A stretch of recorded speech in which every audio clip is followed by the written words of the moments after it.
Portanto, vamos agora para a parte da tarde, onde vamos estar com a ACT a assistir a uma operação florestal, onde vamos falar dos cuidados que são importantes a cautelar, o planeamento das operações, o que é preciso ter em conta, conhecimento, formação, seguros, tudo o que é preciso salvaguardarmos e que a própria certificação, a norma da certificação contempla, não só a legislação laboral portanto, pretendemos ouvir da autoridade todos os cuidados que precisamos de salvaguardar para que tudo corra bem da melhor forma.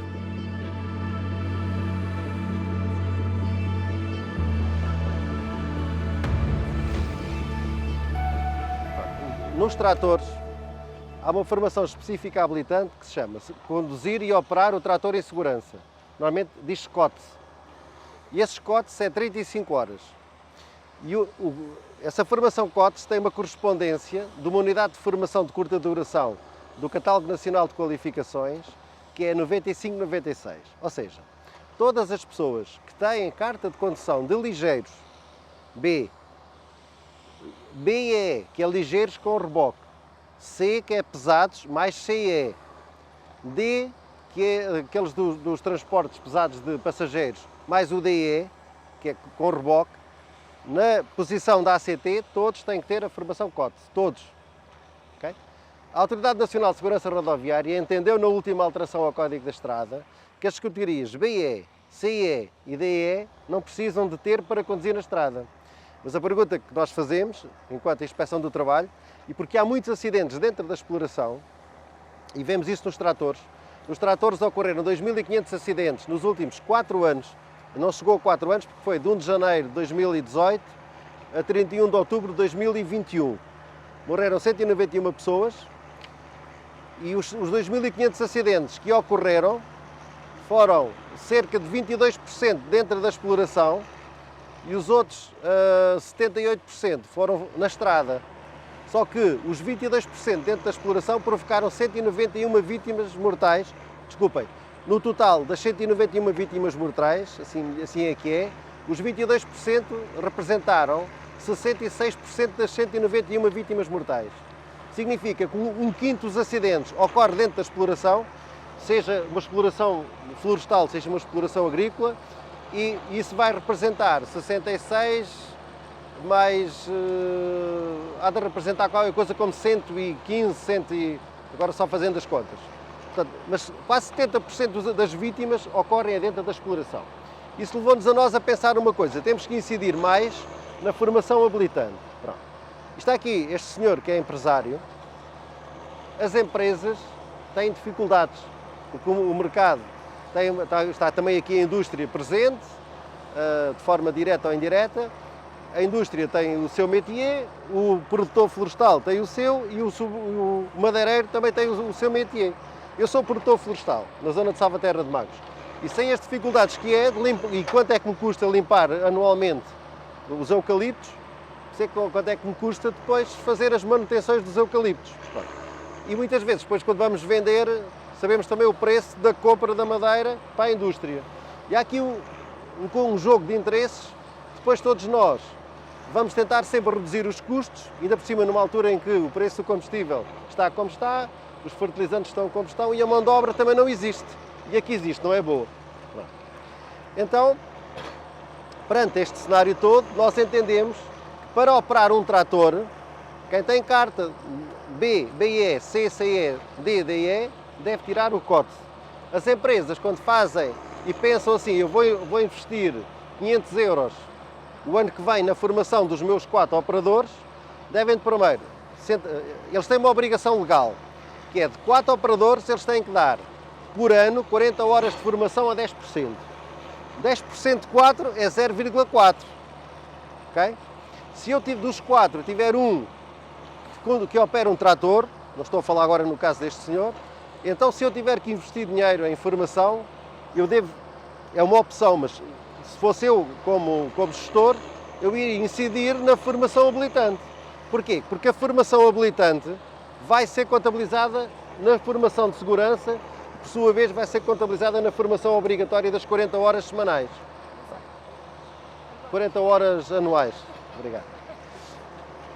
Fiz-me entender? Eu ontem incidi um bocadinho disto lá no seminário para dizer o quê? Cuidado, não andem a gastar dinheiro em coisas que não interessam. Por exemplo, Posso fazer uma sim, pergunta? interrompam sempre. Relativamente aos tratoristas que têm a carta de tratorista classe 3, Sim. necessitam também da formação Licença. do vosso entendimento? Agora vamos falar das licenças. Eu até agora falei das cartas. Agora vou falar das licenças. Há dois tipos de licenças. As licenças estão divididas por categorias. Categoria 1, categoria 2 e categoria 3. Normalmente a categoria 3 é aquela que permite movimentar todo o tipo de tratores e todo o tipo de máquinas. Só que a pessoa que obteve essa licença pode ter obtido a licença de duas formas.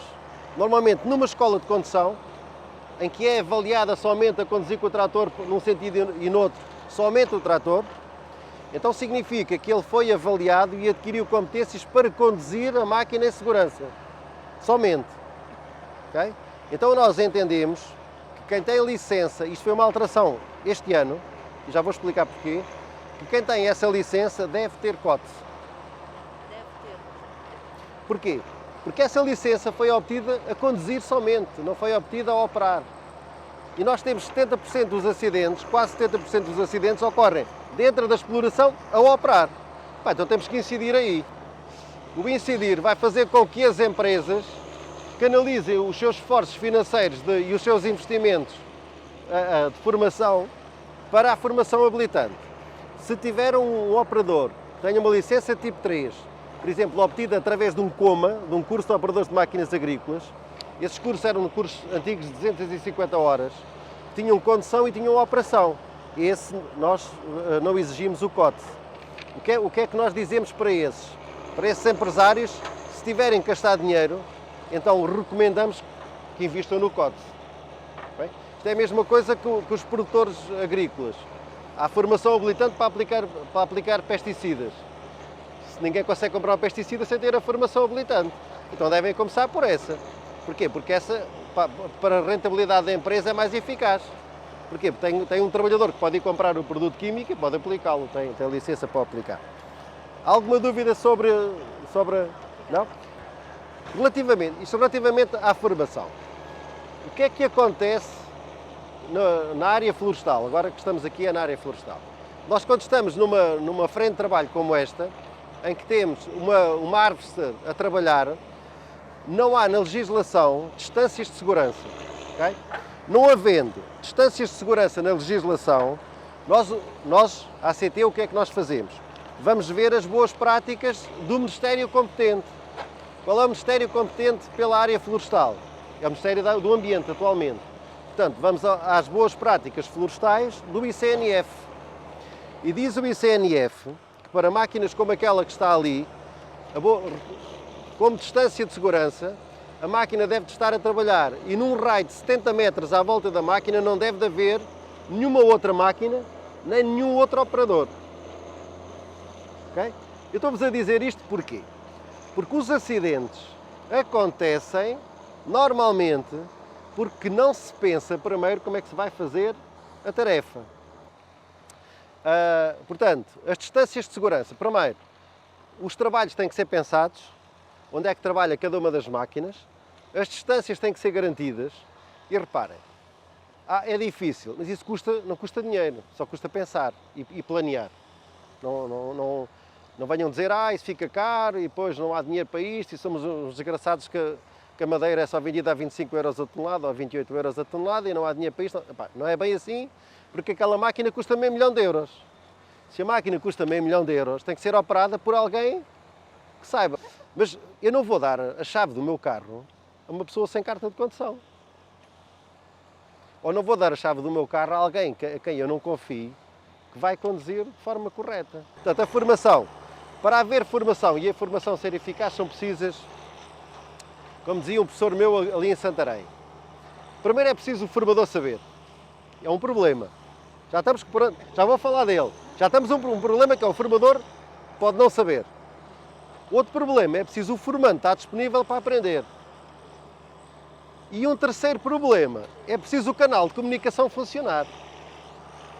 E há pouco estava aqui a contar uma história que entregaram-me uma apresentação para eu ir sensibilizar ucranianas que que chegaram agora e a apresentação está em português. Então significa, eu não sei falar ucraniano, à partida aquilo ia ser um fracasso.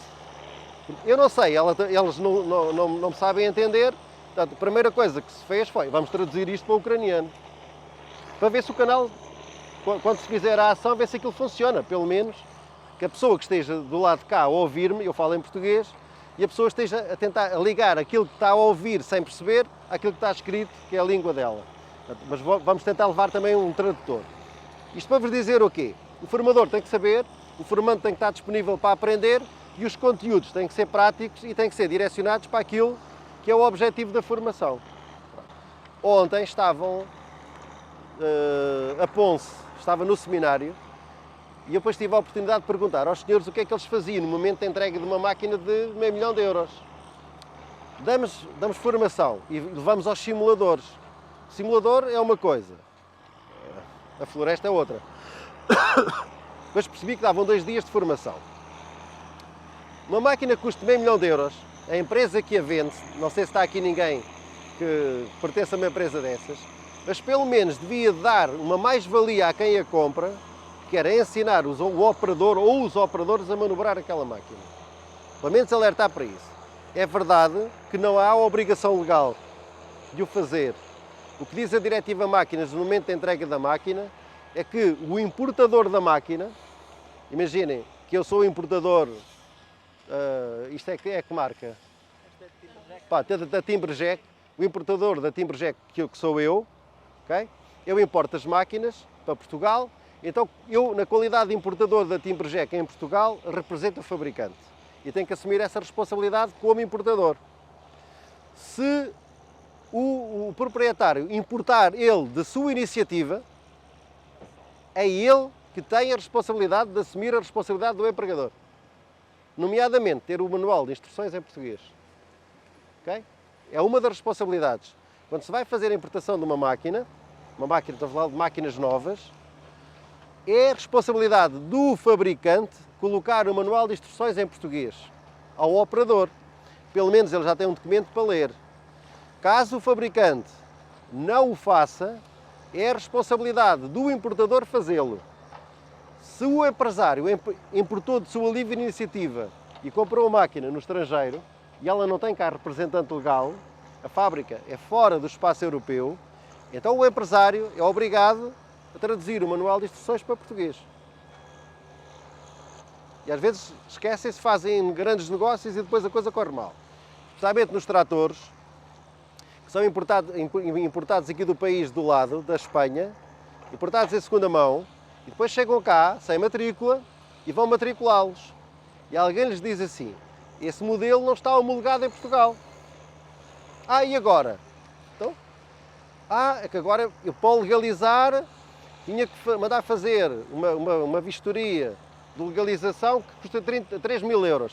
E se você comprar um carro novo no estrangeiro não é a mesma coisa? É igual, você que foi o importador. É você que tem que assumir essa responsabilidade. Com os riscos de que um trator destes nunca vai ter segura. Não pode andar na estrada. Aliás, ele nem devia poder andar em lado nenhum. Mas na estrada não pode. Bom, então agora vamos falar então do formador. Neste momento, há poucos formadores com conhecimentos para dar formação nestas máquinas. E aqueles que eu ainda vou conhecendo ainda são os mecânicos ou os próprios importadores. E então vocês façam esse esforço. Quando alguém compra uma máquina, fazer o esforço junto do importador. Nós estamos a falar de máquinas de 10 mil euros, estamos a falar de máquinas de 500 mil euros, para que eles deem informação, pelo menos, de prevenção para os riscos de utilização da máquina. Porque estas máquinas são muito grandes, mas também viram. Okay? Eu já vi fotografias de máquinas destas captadas. E agora perguntam vocês, qual é a formação para estas máquinas? Okay? É uma pergunta legítima. E eu vou-vos dizer, não tenho resposta para vos dar. Okay? Tenho resposta para vos dar nos tratores. Já disse que é COTS. Porquê é que é COTS? Porque o Ministério da Agricultura entendeu e definiu estes conteúdos, são os conteúdos formativos para esta máquina. E aí eu digo que é o COTS, sempre. E por mim, era o COTS a toda a gente, quem tem carta e quem tem licenças. Já estamos a dar de barato quem tem licenças com condução e avaliação prática, que comprove isso, não precisa ter códice. Recomendamos, como atualização de conhecimentos. Nestas máquinas, o que é que acontece? Acontece que estas máquinas são máquinas florestais, não estão no Ministério da Agricultura. O Ministério competente para estas máquinas é o Ministério do Ambiente. Porque ainda por cima o ICNF saiu do Ministério da Agricultura e foi para o Ministério do Ambiente e continua no Ministério do Ambiente. Ontem foi referido, estava lá a senhora diretora regional do ICNF do Norte, e estava o engenheiro João Fernandes do seu ATF, e nós andamos em conversações há muito tempo. Mas andamos, porquê? Porque para nós é importante sabermos qual é o FCD. Porque eu chego aqui e vou exigir formação a este senhor que estava aqui. E ele vai perguntar, mas qual é? E só depois temos que ir ao Catálogo Nacional de Qualificações. Eu só lhe posso recomendar. Se o ICNF disser assim, e ontem isso foi dito no seminário lá em cima, que vão definir formações para motosserristas. E as formações que eles estão a pensar definir para motosserristas é 4552, cujo nome é Utilização da motosserra nas operações florestais. 50 horas. Para quê? Para os operadores. Para os utilizadores pontuais, como eu, utilizo de vez em quando lá a motosserra, recomendam o FCD 10004. Eu espero que isto seja feito o mais breve possível, para quando nós formos a um acidente de trabalho ou uma visita inspectiva numa área florestal, dizer assim, olha, que formação é que tem estes motosserristas? Ah, tem esta aqui de 14 horas, olha, isso não é isso. Ah, mas tem um cartão, eu também tenho um cartão do Benfica, okay? Vale o que vale. Esse cartão é só de 14 horas, foi numa sala, só a ver vídeos, isso não é isso que prepara a pessoa para ir abater uma árvore.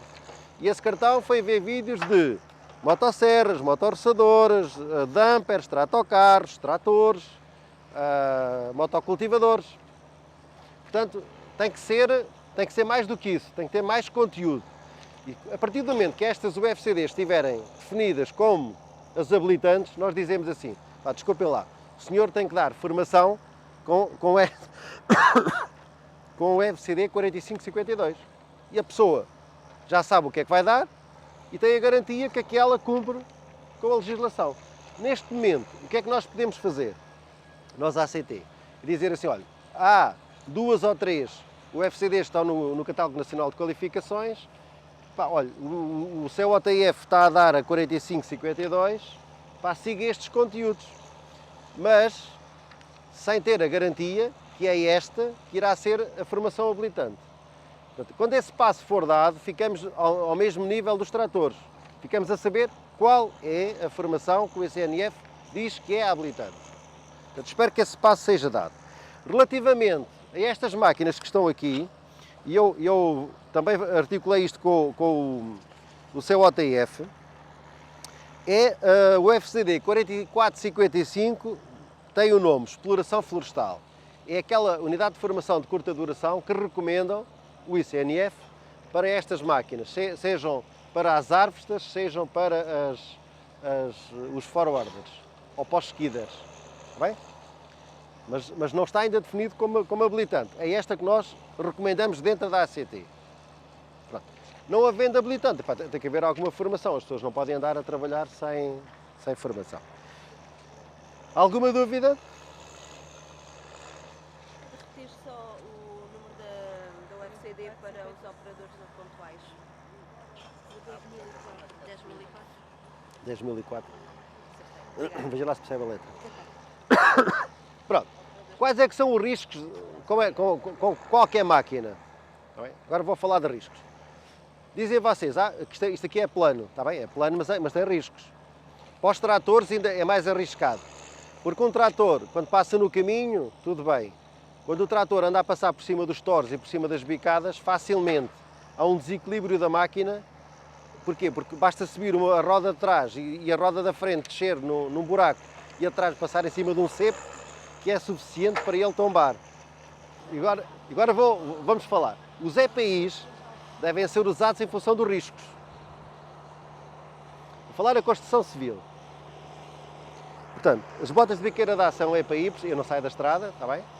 E depois nós começamos a ver aqui para as motosserras, as calças, as luvas, todas as proteções da motosserra, os auriculares, a viseira, o capacete. Porquê? Porque aí a pessoa está em risco de levar com uma pinha na cabeça, está em risco de levar com um tronco no corpo. É verdade que se ele levar com o tronco no corpo não é o capacete que vai safar, mas pronto, pelo menos protege a cabeça. Está em risco de ficar surdo com o barulho da motosserra, portanto tem que ter essas proteções todas. E tem que ter uma viseira de rede, porquê? Porque quando ele está a cortar com a motosserra, o serrinho está a ser projetado para os olhos. Normalmente deve de usar os óculos por baixo da viseira, está bem? Porquê é que ele usa isso? Porque está exposto, quando está no abate, está exposto a esses riscos, queda de objetos sobre ele, pinhas e troncos, está exposto ao risco de projeção de serrinho para os olhos, está exposto ao risco de ruído, está exposto ao risco de a motosserra bater nos sapatos, está exposto ao risco de corte da lâmina da motosserra, por isso é que ele tem as calças com a entretela. E vocês já ouviram isto 500 vezes, o João Fernandes ontem falou nisso. Uma corrente de motosserra pode trabalhar a 26, 27, 24 metros por segundo. Um segundo aqui de encosto são 24 metros de corrente aqui a rasgar, não é a cortar, porque aquilo rasga, arranca, não é? Por causa dos elos da corrente. Portanto, estes EPIs são obrigatórios em quem trabalha com motosserras. Os EPIs, depois, para estes operadores, são outros. Ou seja, faz sentido eles andarem com calças de entretela? No princípio não, porque eles não vão cortar. Não é? Andarem com o colete para serem visíveis, andarem com as botas de segurança, andarem com os auriculares por causa do ruído, andarem com luvas se for necessário ir mexer, por exemplo, na corrente da motosserra. Portanto, os EPIs são sempre definidos em função do risco. Portanto, os EPIs, vou falar agora da construção, só faz sentido usar o capacete se houver risco de queda de objetos sobre a cabeça, senão tem o capacete para quê? As botas a conversa já é outra. Alguma dúvida? O que é que nós fazemos nos acidentes de trabalho? Que é para vocês perceberem e para evitar os acidentes. Tudo o que nós investigamos num acidente não é para penalizar ninguém, okay? Até porque a vítima já foi penalizada. E até porque a empresa já foi penalizada. E é importante estas ações, não está aqui este senhor, mas depois passem-lhe a mensagem, para defender a empresa. Isto porquê? Quando há um acidente, nós vamos ver as coisas com mais pormenor. Imaginem que há um acidente com aquela máquina. Então eu já vou pedir o manual de instruções da máquina, está em português ou não está em português. Se não está em português, a coisa começa a complicar. Já vou pedir a formação daquele operador, existe, não existe. Mesmo sabendo que não é adequada, quero saber qual é que ele está em mínima. Ele disse que deu, agora tinha que ir ver. Vou ver se além daquela formação, se o operador tem os EPIs ou não tem os EPIs. Vou ver onde é que a máquina estava a trabalhar. É inclinado, não é inclinado? Sim, vocês não sei se tiveram já, espero que não tenham tido essa experiência. A pior coisa que pode acontecer a um inspetor de trabalho é telefonar a GNR. Eu tenho duas formas de saber dos acidentes. O número de telefone, este telefone é do Estado, está ligado 24 horas por dia. E por norma, eu passo o número de telefone ao comando distrital da GNR e ao comando distrital da PSP. E eles depois distribuem a todos os comandos territoriais. Portanto, a minha área de jurisdição são 7 municípios, do Barlavento a Algarvio. Monchique, deixa-me cá ver se eu não me engano. Algesur, Vila do Bispo, Lagos, Monchique, Silves, Portimão e Lagoa. Todos os comandos territoriais distribuídos nestas áreas têm o meu número de telefone. Eles telefonam e no fim de telefonarem, eu ainda recebo uma mensagem do CODIS e recebo uma mensagem da Proteção Civil. Portanto, mais tarde ou mais cedo, nós vamos saber. Mas nós não estamos interessados em saber para andar a chatear as pessoas. É para andar a ver o que é que correu mal, para obrigar aquela empresa a implementar medidas.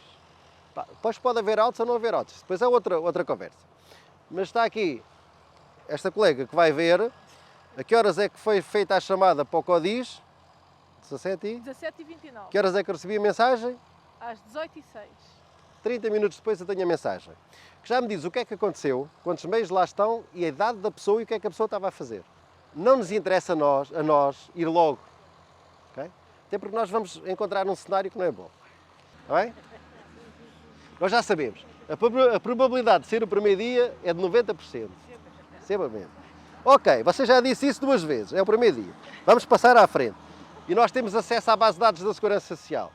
Se eu programar uma visita a este senhor, eu sei o nome antes. Eu vou preparar a visita antes. Eu ponho o NIF dele ou o NIF de qualquer um de vocês na Segurança Social e aquele senhor, eu desconfio que ele está a receber subsídio de desemprego. Qual é o seu NIF? Ah, NIF, diga-me lá. Eu aponto lá. Chega lá. Oh, o artista estava de capacete a receber subsídio de desemprego. Uma participação à Segurança Social. E ele vai devolver o dinheirinho. Está bem? E a empresa vai pagar uma coima porque está a utilizar um trabalhador que está no desemprego. Ah, mas apanhamos poucos. Está bem, os que apanhamos. Isto é como aos javalis. Eu não apanho os javalis todos, de vez em quando mata um. Agora, nós não andamos à caça como carrascos, como ontem alguém acusou. Não foi a ACT, foi o CNF. O objetivo não é esse. Agora, as coisas têm que ser, não pode haver concorrência desleal. Uma empresa, se empregar trabalhadores que estão no desemprego, consegue fazer preços mais baratos do que a empresa que paga trabalhadores de forma regular. E isto é concorrência desleal, tem que ser combatida, ponto final. Mas voltamos ao seguro. Vamos à situação do seguro prémio variável. O que é o seguro prémio variável? Empresas com mais de 9 trabalhadores, ou seja, já não são microempresas, porque microempresas é só ter 9 trabalhadores. As pequenas e médias empresas, a pequenas é de 10 a 50, 10 a 49 e as outras é acima de 50. Essas empresas podem fazer o seguro variável por folha de férias. A partir do momento que comunicam um trabalhador à Segurança Social, que deve ser comunicado mais uma vez na véspera sempre, a partir do momento que o comunicam, ele depois vai aparecer na folha de férias do mês seguinte e a seguradora assume como se ele tivesse seguro. Só que na folha de férias deve de ir o vencimento base, deve de ir o subsídio de refeição e deve de ir todas as componentes retributivas regulares. E uma delas é as diuturnidades, por exemplo, ou o trabalho suplementar. Porque todos os meses sempre que recebo trabalho suplementar, devo comunicá-lo à seguradora. O que é que acontece se isto não for feito assim? Estou a dizer isto para a proteção das empresas, mais uma vez. Quando há um acidente, que até pode ser uma pessoa que vai atravessar a passadeira e que de repente vê um carro, não parou e bateu, o carro não tinha seguro, mas a pessoa ia a caminho do trabalho, vamos ativar o seguro de acidentes de trabalho. Quando há a fase conciliatória, o seguro vai olhar para lá e diz assim, o senhor pagava a este senhor 900 euros, mas olha, só declarava 705, que é o salário mínimo. Então está aqui uma diferença de 195 euros que não foram declarados ao seguro. A primeira coisa que o seguro diz logo é, eu só faço a cobertura dos 705. Ok? Subsídio de refeição. E diz o empregador, não, ele ia todos os dias comigo comer ao restaurante. E eu pagava. Bem, isso é uma forma de pagamento, que é, em vez de dar dinheiro, paga em espécie.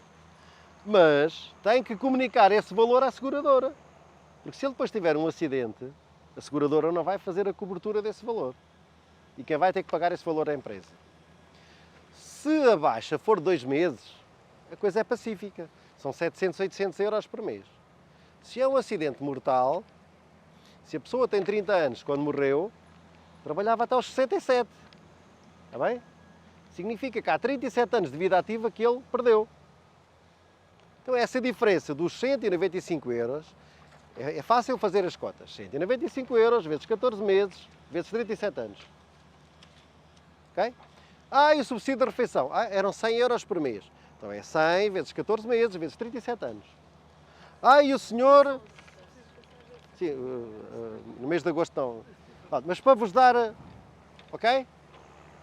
E é assim que é feito o cálculo depois no tribunal. A melhor coisa que pode acontecer a um inspetor de trabalho é ir a uma empresa, é vir aqui e chegar aqui e falar com aqueles senhores. Como é que o senhor se chama? Tal. Como é que o senhor se chama? Tal. Ou já tem o extrato. Ok? Normalmente nós não mostramos, não é? Temos, mas não dizemos nada. Falamos com o empregador, falamos com o trabalhador, percebemos, ok, aquele senhor está a receber 950 euros por mês, tem os descontos da Segurança Social, tem o seguro, está tudo está tudo comunicado ao seguro. Este recebe 875, ok, tudo bem. Fechamos o processo e vamos embora. Não temos nada a fazer ali. Verificamos que está tudo bem, está tudo bem. Ou seja, não temos objetivo nenhum chegar a uma empresa e encontrar que está tudo mal. Se eu apanhar alguém que não está com o seguro, volta para trás. Mas a empresa é pequena. Pronto, mesmo por isso vai pagar 2.040 euros. Ainda pode pagar em prestações se pedir ao autorizo. Mas vai aprender com 2.040 euros. É preferível ela aprender com 2.040 euros do que deixarmos passar isto e daqui a bocado ela vai ter 100.000 euros. Se ela aprende com 2.040, até pode pagar em 10 prestações. Se o senhor comprovar que paga 204 euros todos os meses, mas aprende. Porque se não for assim não muda nada. Agora, o objetivo não é andar atrás disto. Okay? E o objetivo é, nós chegamos às empresas e tudo o que nós pudermos regularizar, regularizamos. Mandamos regularizar. Excepto seguro e descontos para a Segurança Social. Estou a falar no meu serviço. Okay? Não tem formação. Nós até sabemos que não há formação habilitante. Dizemos assim, olha, mas veja lá, vai dar formação a estes homens, nós vamos lhe dar 3 meses para dar formação. Não tem os cotes. Os cotes têm agora uma fase transitória até dia 1 de agosto. Veja lá, até dia 1 de agosto, regularize isto. Nós temos procedimentos inspectivos. Há um procedimento que é a apresentação de documentos, normalmente isso é feito a todas as empresas, para as empresas nos apresentarem os documentos. E depois há outros procedimentos. Há um procedimento de segurança que se chama notificação para tomada de medidas. Esse procedimento é usado só na área da segurança. Se eu chegar ali e perceber que aquele homem precisa mais formação, eu falo com este senhor e digo, olha, você tem hipóteses, não tem hipóteses? Dê mais formação àquele homem. Porquê? Porque ainda não há formação habilitante e também não posso entrar de pés juntos ali e até posso perceber que a empresa está a fazer um esforço para estar bem no mercado. Olha, mas faça qualquer coisa para dar formação a este homem. Vou falar desta operação. Ele tem necessidade de ir à cabeça do abate, ver a lâmina, ver qualquer coisa, ou está um tubo a pingar óleo. Ele para a máquina, imobiliza a máquina, puxa a cabeça de abate ao pé da máquina, a um sítio seguro. No fim da máquina está parada, desce as escadas, vai ver o que aconteceu, vê, sobe na máquina, põe a máquina a trabalhar e começa a trabalhar. Isto é um procedimento seguro para a manutenção desta máquina. Não é deixar a máquina a trabalhar, puxar a cabeça de abate, a máquina a funcionar, descer e vai à máquina e aquilo a trabalhar. Não é? Isso é um... E às vezes com ela levantada ainda. Isto é um procedimento inseguro. Está bem? E grande parte dos acidentes ocorrem em procedimentos inseguros. Eu estou-vos a falar de acidentes que é para vocês, para deixar o alerta. Isto é tudo muito bonito depois no papel, mas depois na prática os acidentes acontecem porque alguém não pensa. Mas alguma coisa aconteceu ali. Portanto, significa que esta não vai restar numa tabela. Mas vamos supor que ele substituiu uma corrente. Okay? Se ele substituir uma corrente, ele deve ter uma folha de registro da manutenção da máquina. Havendo um acidente, essa folha é pedida por nós, para perceber se a máquina está mantida, se não está mantida, se a manutenção é regular, se teve alguma avaria nos últimos tempos. Nós verificamos sempre isso. Muitas vezes acontecem porquê? Porque põem as máquinas em estradões e depois, a dada altura, o estradão abate. Ou seja, a máquina não está numa zona inclinada, mas de repente passa a estar na zona inclinada. Pronto. Portanto, já falei aqui também das manutenções, já falei da formação, das manutenções das máquinas, dos procedimentos seguros das máquinas. O que é que posso falar mais aqui? Eu ia só dizer uma coisa. Ana, fala. Há pouco o Carlos falou na organização dos serviços de segurança, na avaliação de riscos, etc.